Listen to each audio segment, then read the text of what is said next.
Ladies and gentlemen, please welcome NGA Vice Chair Governor Andrew Cuomo and Speaker of the House Nancy Pelosi.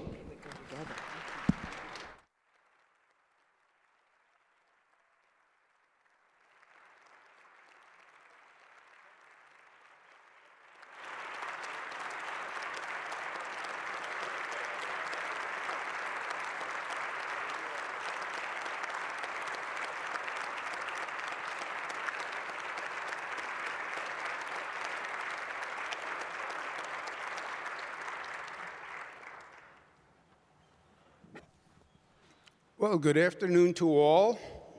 On behalf of all the governors who are here today and the chairman of the National Governors Association, Governor Hogan, let me welcome Madam Speaker for being with us today at our winter meeting. Thank you very much. We know you have a very busy schedule and you're very kind to be with us. As a matter of full disclosure, I am not objective. I'm a big fan of Madam Speaker. We've been personal friends for many, many years. As my children will tell you, when the speaker comes on the television, we have a mandatory silence policy so we can all hear what the speaker is talking about at the time. I will not ask Madam Speaker about anything new that happened to come up in Washington over the past few days. I think we all understand that. But I'd like to start, Madam Speaker, on a slightly different tone and talk a little bit about your background. You know, we're in this hyper-partisan, hyper-political time, and I think sometimes people lose the humanity of what we do in public service. We focus on labels and titles and positions, and we forget that we're all people trying to do good things. And you have an interesting background. You're from California now, but you were a born East Coast person, so you have that bi-coastal experience. Your father, Thomas D'Alessandro, was a congressman for 8 years, mayor of Baltimore for 12 years, and then your brother, Thomas, was also the mayor of Baltimore from 67 to 1971. Your mother was involved in politics, so you very much come from a family business of politics. And I'm curious, did you always feel that you were interested in public service? Did you know you wanted to run for elected office coming from that background? Good morning, everyone. It's an honor to be here. Thank you for the invitation to be here. Governor Hogan, Maryland, my Maryland, I always say. Our governor from California, whom we're very, very proud of you, Governor, as well. I'm in awe of the National Governors Association because just the weight of all that you do is so significant and so in awe of that we sent you some of our very best from the House of Representatives, Jared and, well, His Honor, Governor Polis, Governor Walz. Where's my New Mexico? Don't let me take attendance. I won't go any further. And of course, I've known Jamie Pritzker because he has California. J.B. Pritzker because he has California connections. Growing up there at an early time. But all of you, congratulations and thank you for what you do for your country. And as you said, Governor, this is we all have a commitment to public service, and that's what we should respect in each other, recognizing our differences, but also knowing that in any given moment we're all a resource to each other, that it is, as I say to my members, there are eternal friendships, but there are never eternal animosities. You never know when we're going to need each other in this kaleidoscope of public service that we are in. I have been in awe, using the term again, of the governor's father, and I knew him when he was, I guess, in college at the time, advising your father then, and I'm so proud of your leadership and the tradition in your family. In your family and mine, public service really, if I may, on this Sunday morning, sprang from our deep faith. That we had a responsibility, a sense of community, the Gospel of Matthew and the rest. And in our family, I was never even, to your point, I'm never thinking of running for public office. I mean, that was the last. I just want to be normal, in other words, have a weekend. And you understand what I mean. In other words, you have no weekends, you have no. And so, no, that wasn't it. My brother was always interested. He became mayor. He was wonderful, very daily communicant. His public service was a extension of his faith as well. And we were all taught that public service was a noble calling. It didn't mean you had to run for office. It just meant to be engaged in public service and recognize our responsibilities to each other as Americans, and in our family, again, very much a part of our faith. So it was a family, just to go, it was a family that was, and Governor, you have some idea of this, and congratulations to your father and the public service and your family and the courage of your father. Thank you. In case you don't know, Governor Hogan's father was the only Republican on the Judiciary Committee to vote for impeachment of Nixon. That was very courageous at the time. Thank you for your service of your family. But our family was this. We grew up in Little Italy in Baltimore, Maryland. We were devoutly Catholic, deeply patriotic, proud of our Italian-American heritage, and staunchly Democratic. And we saw it all as a connection. So that's how we grew up in our Democrat. And the governor can attest in Democratic, in politics then, it wasn't and we all knew each other, we all respected each other for our involvement in public service. It wasn't any politics of personal destruction, it was more a competition of ideas. So that was attrition. And I just say to this women, you never know. Be ready. I had absolutely zero intention of ever running for office. My husband's born and raised in San Francisco. That's where we have raised our family, although 4 of them were born in New York, Governor, so we have that connection.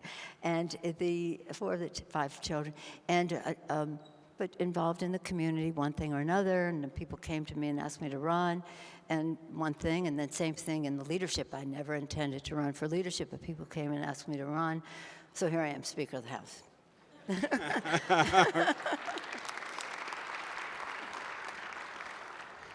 All from Little Italy in Baltimore, Maryland. That is the American story. Let me ask you this, though. You mentioned that politics now is so difficult, and you reference it's almost hard to have a normal life now and do what we try to do. Your children, some are interested in government on public affairs. Alexandra has done many films. Christine, who I've had the pleasure to work with, is a great political mind. A big fan of yours, yes. If your children said, now, I'm interested in running for elected office, and we all want our children to pursue their dreams and be happy, but what would you say to them now? Is it so tough and so toxic that you might be careful in the advice you give them? Well, we used to say a long time, even before it got the way it is now, we all love our children so much we hope they never run for office. Because this is not for the faint of heart. All of you know that. It is not for the faint of heart. It's difficult, more difficult now, especially for women, because women are not, as I say to them, you're in the arena. Once you get into the arena, this is again, not for the faint of heart. Sunday morning, I know I just came from church mass, but nonetheless, I'll say this. When you're in the arena, you got to be ready to take a punch. You got to be ready to throw a punch for the children. For the children. Because really, aren't we all about the future? and how we envision the future, and it's about the children and their future. And people ask me the three most important issues facing the Congress. I always say the same thing: our children, our children, our children. Their health, their education, the economic security of their families, a clean, safe environment, including gun safety, violence protection, in which they can thrive, and a nation, a world at peace in which they can reach their fulfillment. There's plenty of common ground in all of that. And I do think that we should seek as much common ground as possible. So when you're talking, when women come to me and say, how do you take all these barbs? I said, it doesn't matter to me. It's worth it for what we are here to do for the children. So my daughter, Alexandra, she's a filmmaker. She's made like 13 movies, many of them about what's going on in America. But she thinks that we basically, politicians, are boring. She's only interested in the popular culture of and whatever aspect of it that elections have to the popular culture and what people feel and how we meet their needs. And Christine is a great organizer. She was a prosecutor. She worked with you at HUD, but she too, it's a funny thing because we really do believe in e pluribus unum, from many one. That's what our founders taught us, from many one. Didn't matter, they didn't know how many we would be or how different we would be from each other, but they knew that in our differences, and they certainly had theirs, that we have to be one as a country.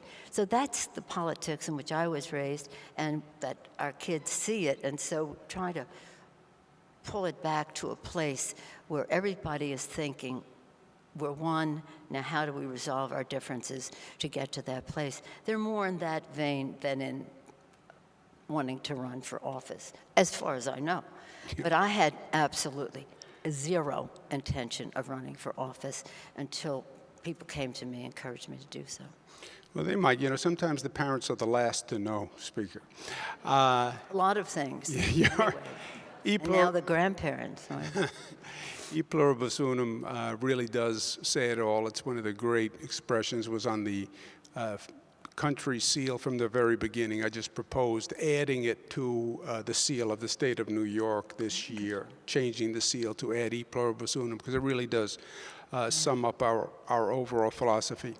Let me ask you the first substantive question, and then governors, obviously, we've been having a good conversation over the past couple of days, and I'll turn it over to them. One of the topics that we have been talking about is infrastructure. And we're going to work on getting a new word, by the way, because I think that's just that word doesn't have the appeal that we need to seduce all our partners into the business. But governors tend to be a practical group. They tend to be pragmatic. You know, we have to function every day. We wake up in the morning. We have to shovel coal into the boiler to start the heat. Right? So infrastructure is a tremendous need. Everybody knows it. Everybody talks about it. $1.5 trillion expected deficit in infrastructure needs by 2025. Federal government has talked about a significant infrastructure program over the past 5 administrations. It's been the same basic pledge. Meanwhile, the infrastructure deteriorates. The states are stepping in, but it is very hard for us because it is about funding at the end of the day. And we spend a lot of time on creative financing mechanisms and partnerships and P3s to try to find the financing on the state side. But without the federal government really stepping into this arena, we're not going to do what this nation needs. And everybody feels the shift globally, and we see development all over the world, and we see our stagnation. Two-part question. A, why is it so difficult? If there's one topic that we should be able to find common ground, it is infrastructure / transportation economic development. Do we think there's any chance that we will get there in the near future? And what can we be doing as governors who represent Democrats and Republicans all across this country? We would be the implementing vehicle, right? The federal government is not going to go into the business. They'll defer to the states. So we would be the vehicle of actual function, what can we be doing or should be doing to actually help get to a resolution? Thank you for the question. I don't know another word for infrastructure except perhaps growth for America. There's probably $4 trillion, maybe more, according to the Society of Civil Engineers, $4 trillion of deficit in our infrastructure. This is an issue that is not just about bricks and mortar and paving roads and the rest. It's about growth. It's about quality of life. It's about public health in terms of clean air, clean water for getting cars off the road, more public transit. It's about clean water. Some of our water systems are bricks and mortar, 100 years old.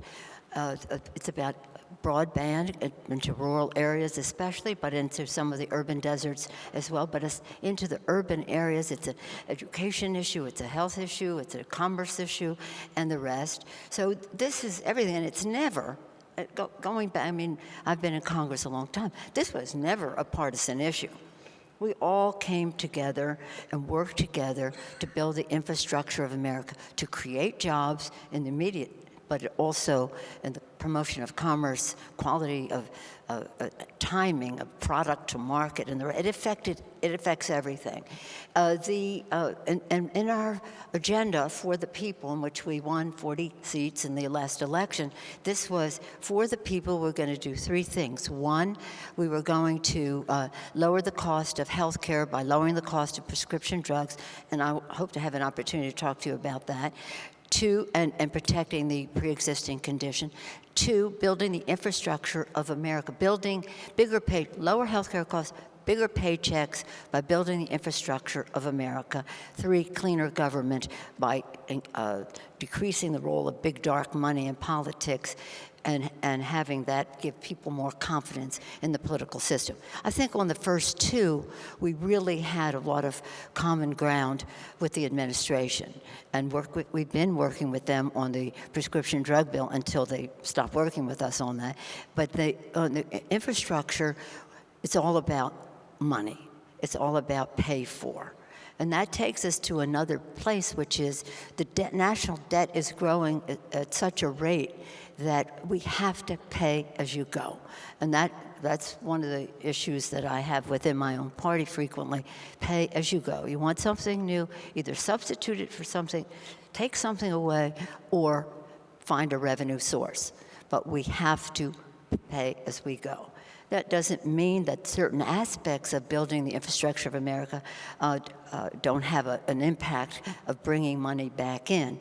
But by and large, if you want to go $2 trillion, which the president said he would be willing to do, we have to find revenue sources. Some of them are within, for example, Harbor Maintenance Fund, or some things there's some pockets we can put our hand in, but others, we're just going to have to pay as we go. So that's really the obstacle, because we have talked about all these things, whether it's transportation, roads, mass transit, even high-speed rail, my governor, issues that relate to infrastructure and water and the rest, the grid, all of that. We have to do that.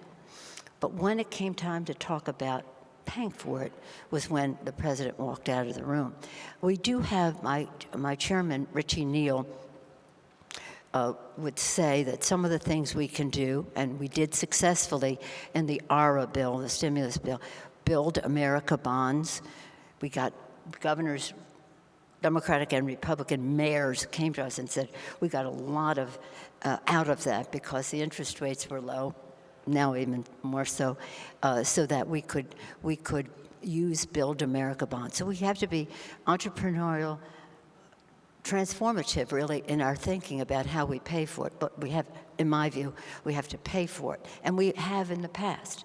So this is nothing new, but it's not usually political. We agreed to this big plan, not agreeing on a pay for it yet. Well, we're going to arrive at that together. We didn't have it. Two different points of view. We just hadn't come to a conclusion.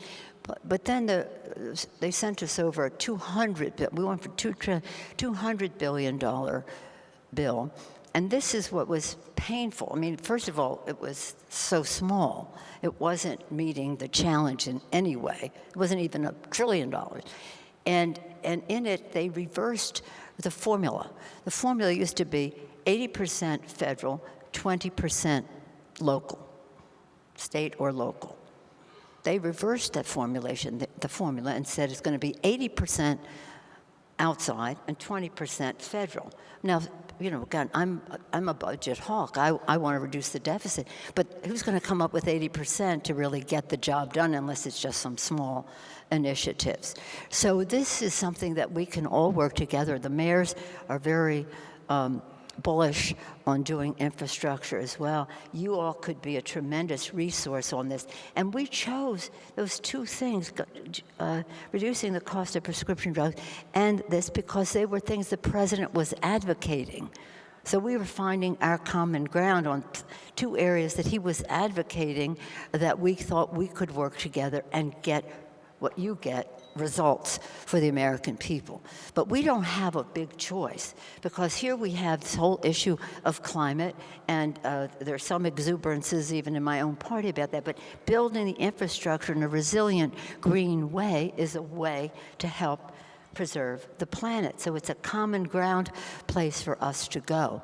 Another part of it that you all are in the lead on is if you're going to do this, and you're going to do it big, you have to have the talent. You have to have the development of the talent for all of this. So education, training, tasking schools to train people to be able to do workforce development is a critical part of building the infrastructure. Workforce development, you know so much about that in terms of education. So it's a real opportunity. See everything. Don't see everything as a fight. See everything as an opportunity. How can we make the most of this for the good of the American people to get results, and to do so in a way that does not add, as the tax scam did, $2 trillion to the national debt? This is unsustainable.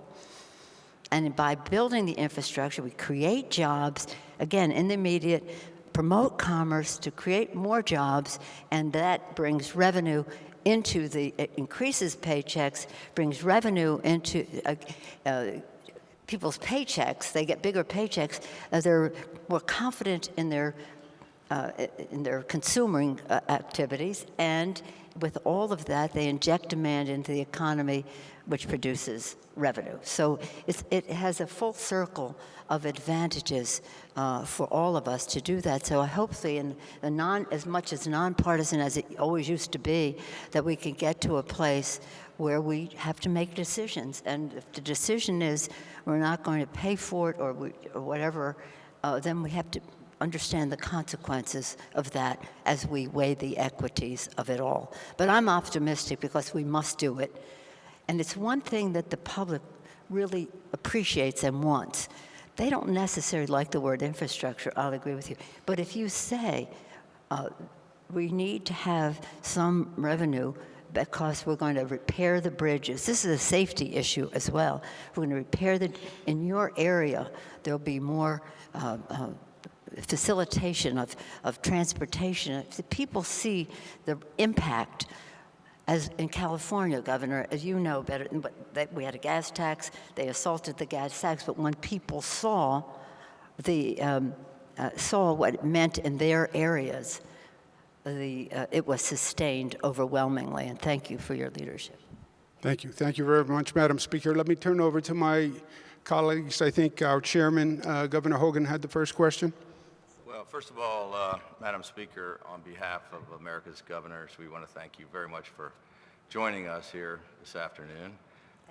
And thank you for giving the economic development plug to Little Italy in Baltimore. We hope all the governors get a chance to visit while you're here in town. Actually, Governor Cuomo stole my first question because I wanted to talk about infrastructure, but I'll do a follow-up if I could.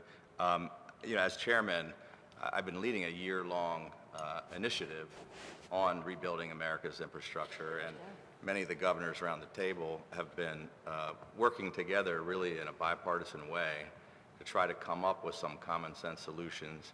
We've been trying to address these issues in our states and to try to come up with some recommendations that maybe we can come to Washington with. Wonderful. That would be great. To give advice to our leaders here about how we might reach an agreement, because it seems as if everyone says that it's the top priority. I mean, in both houses of Congress and on both sides of the aisle and in the administration and all of us here believe it's an issue that needs to be addressed. I guess, and you've discussed it a lot already, and I want to get to the other governor's questions, but realistically, what do you see as the possibilities of us actually getting something done in this election year, or is it possible for us to move forward on this issue?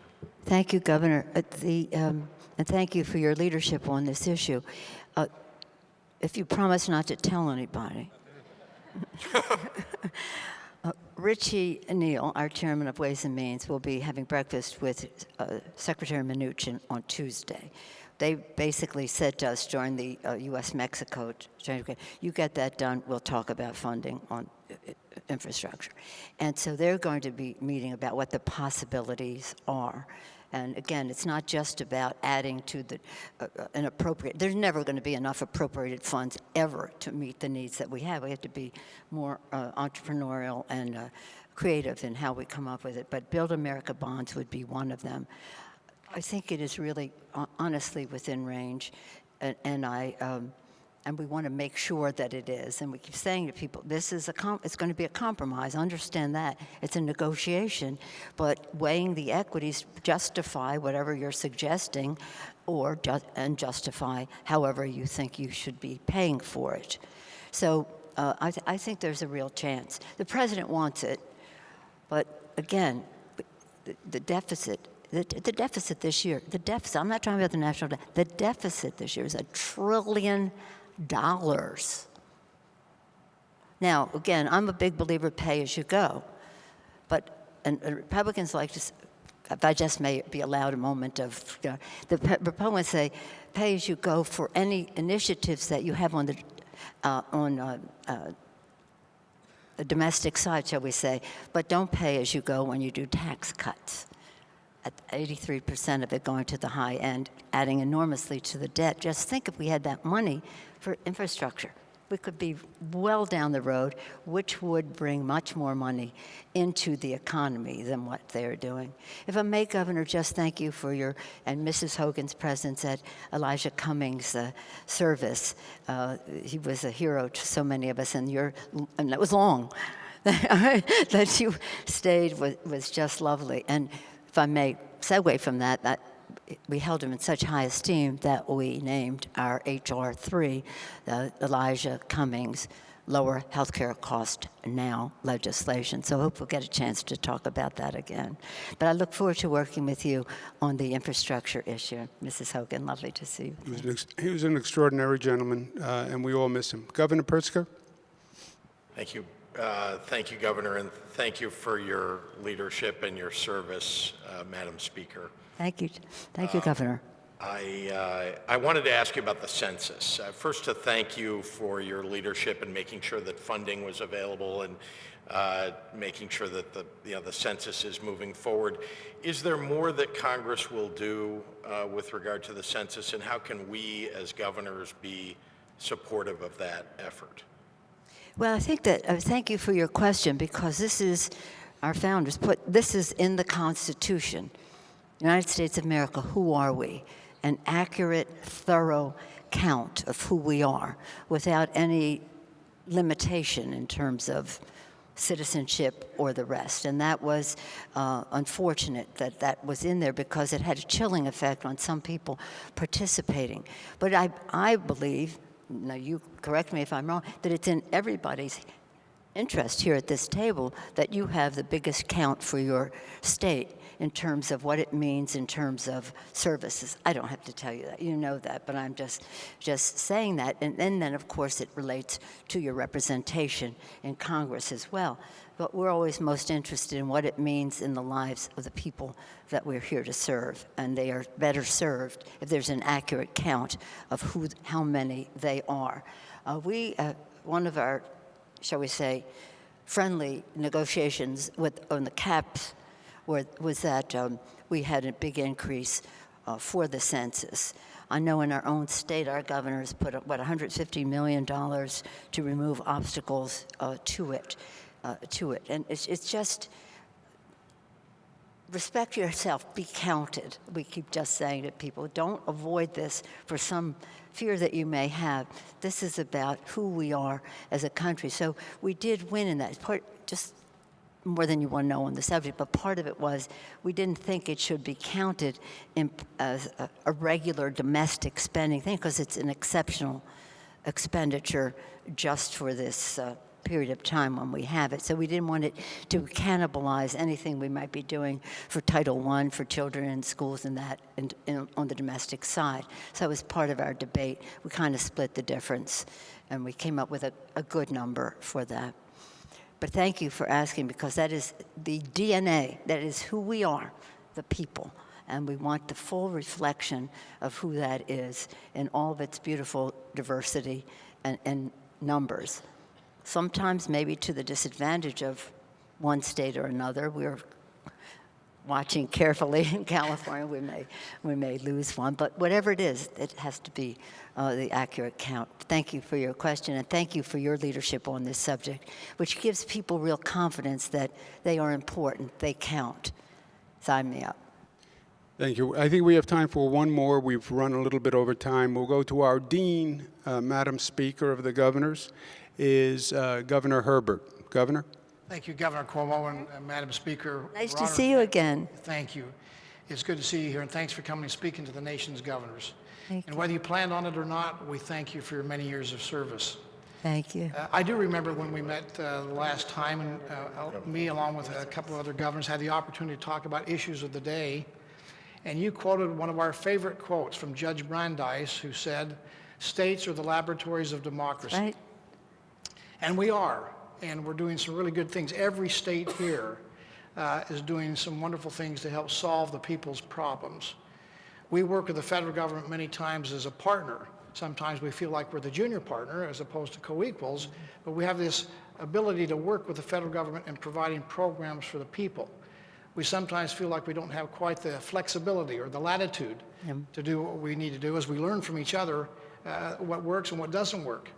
What can be done, and what can you do, what can we do together to provide more flexibility and latitude on these programs to give the states some wiggle room to find better ways, innovate, and create better solutions to the problem?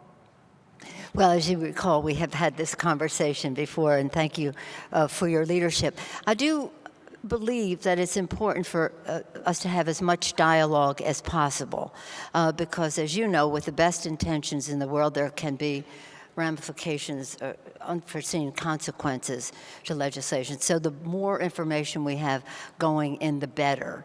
And let's hope that, let's try, and again, forgetting partisanship, the barriers of partisanship, we have differences of opinion on the role of government and what the extent of it should be from the federal government, what should be local and what should state and local. But I think it would be not smart for us to ignore what you may have to say.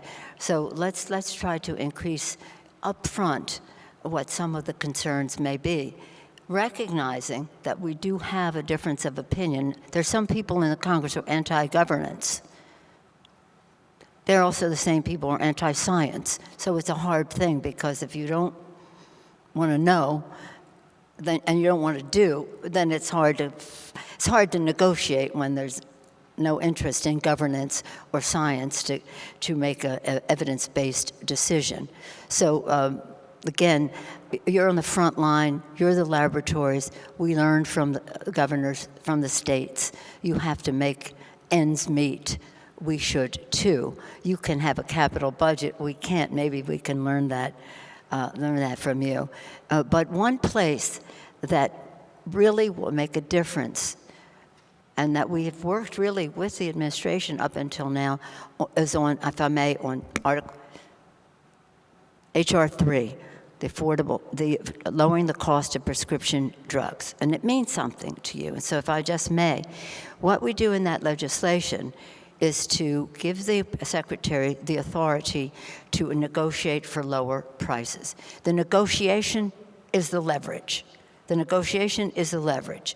So that's what can bring down the cost of prescription drugs. And the formula for it is that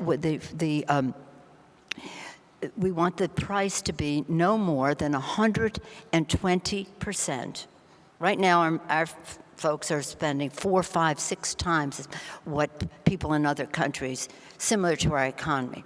That would be Australia, Japan, Canada, the United Kingdom, Germany, France, and Germany. I was doing it geographically. France and Germany. Take the average of those countries, and we should not be paying any more than 120% of that. That is billions of dollars, hundreds of billions of dollars in savings, and in the legislation, that savings would be used to improve Medicare, dental, vision, and hearing by like $500 billion. A benefit that is more significant for Medicare than anything since its inception. Very important to America's seniors, and it would put a cap of $2,000 on what seniors pay. They have no cap on what they pay in the Medicare program that some of them are in. So it lowers cost. It also says that this advantage is not just for Medicare. It is for all those who get their drugs in private insurance as well. So it's a savings to the federal government. It's a savings to other governments. It's a savings to business, who are footing a lot of this bill, and it's a savings to individual families. Again, having them have more discretion over their spending. I've seen grown men cry on the campaign trail because they cannot meet the cost of prescription drugs. People have testified. I was in New Jersey yesterday, and in New Jersey, the person testified and said, sometimes we don't pay for electricity or heat, anything, because we have to pay for prescription drugs in the freezing cold. So this is, again, transformative into what it means at that kitchen table of America's working families as to how they make ends meet. So we think that combination of lowering healthcare costs as we protect the pre-existing condition benefit, really protect the pre-existing, and building the infrastructure of America to increase paychecks is a fabulous combination for growth in a way that protects our planet, because we'll do infrastructure in a way that is about the future and not wedded to the past. So I put that out there. If you have suggestions, ideas, and all the rest of that, that's kind of where the debate is on some of these issues. But again, to be fiscally sound, promote growth, to create good-paying jobs, increase the purchasing power for America's families, and decrease the national debt. Thank you all for what you do. I'm so honored to be here with all of you, and I wish you very well in your deliberations. And let this be the place that helps reduce any of the partisan barriers to finding solutions for the American people. E pluribus unum. Well, thank you very much, Madam Speaker. Thank you very much for being with us today.